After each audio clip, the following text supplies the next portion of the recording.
పెద్ద sir BJP MLA గోషామహల్కి సంబంధించినటువంటి MLA Raja Singh అంటే బీజేపీ పార్టీకి రాజీనామా చేసిండు. ఇప్పుడు బీజేపీలో లేడు, వేరే పార్టీలోకి పోలేదు, ఏంటంటే బీజేపీ అంటాడు ఆయన క్యారెక్టర్ ఏందో అర్థం కాదు. మొత్తం మీద కిషన్ రెడ్డికి సవాల్ సై అంటే సై అంటున్నాడు, కిషన్ రెడ్డికి సవాల్ ఇసురుతున్నాడు. ఏం సవాల్? నువ్వు రాజీనామా చేసిరా, నేను కూడా రాజీనామా చేస్తా, పోటీ చేస్తే సికింద్రాబాద్లో పోటీ చేద్దాం, లేకపోతే గోషామాల్లో పోటీ చేద్దాం, నువ్వు గెలుస్తావా నేను గెలుస్తానా చూద్దాం దా అంటుండు.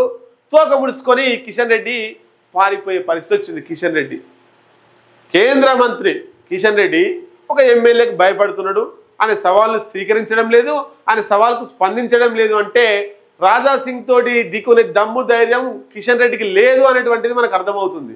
ఒకసారి చూద్దాం, మళ్ళీ పోటీ చేద్దాం, ఎవరు గెలుస్తారో చూద్దాం. కిషన్ రెడ్డి ఇద్దరం రాజీనామా చేద్దాం, కొత్త కమిటీతో రాష్ట్రంలో బీజేపీ పవర్లోకి వస్తే రాజకీయ సన్యాసం తీసుకుంటున్నాడు. కొత్త కమిటీ అంటే రామచంద్రరావు ఆధ్వర్యంలో, రామచంద్రరావు నాయకత్వంలో బీజేపీ అధికారంలోకి వస్తే రాజకీయ సన్యాసం తీసుకుంటా అంటుండు. వాస్తవమే, రాదు. రామచంద్రరావు ఉన్నన్ని రోజులు బీజేపీ గంతే. ఇక ఈటల రాజేందర్కో రఘునందన్ రావుకో లేకపోతే ఇంకోరికో ఇస్తే బీజేపీ జర్రా లేచేది, సెన్సెక్స్ లేచేది లేచేది. కానీ ఆ రామచంద్రరావు ఉన్న సెన్సెక్స్ను పండబెట్టే ప్రయత్నమే చేస్తున్నాడు.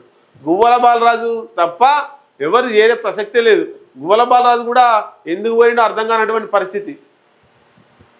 ఇటీవల ఏర్పాటు చేసిన బీజేపీ నూతన కమిటీతో పార్టీ అధికారంలోకి వస్తే రాజకీయ సన్యాసం తీసుకుంటానని గోషామహల్ ఎమ్మెల్యే రాజా సింగ్ ప్రకటించిందట.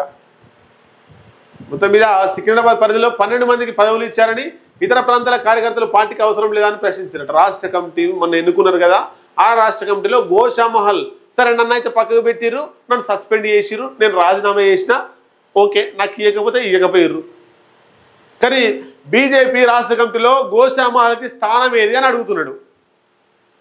గోషామహల్కి సంబంధించినటువంటి ఒక్క నాయకుడు కూడా రాష్ట్ర కమిటీలో ఎందుకు అవకాశం ఇవ్వలేదు, ఎందుకు స్థానం కల్పించలేకపోయారు? గోషామహల్ అంటే అంత చులకనగా ఉందా?